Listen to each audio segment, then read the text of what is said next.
How to download ChatGPT in PC. So hello everyone, so in today's video I will show you guys on how to download ChatGPT in your PC. So without further ado, let us begin. So to start off, just go to ChatGPT, click on the first thing that will pop up, click on try ChatGPT, and then after that you'll be redirected to ChatGPT. So to install this as an app to your desktop, what you want to do is just go to the three dots right here in the top right corner, click on that, and then after that what you want to do is just scroll down until you see save and share.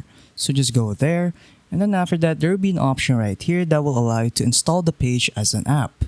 So just click on that, and then it says right here install this page as an app, so you can rename it to anything you like. So I'll just leave mine as ChatGPT, and then after that just click on install, and then there you go, it is now installed. So when I go to my desktop, let's just exit out of here first. As you can see, we now have ChatGPT in our desktop. So when I double click on it, as you can see, it will now redirect me to ChatGPT. So yeah, that's pretty much it on how to install ChatGPT in your PC. So if you found this video helpful, don't forget to leave a like and subscribe for more tech tips. That is all.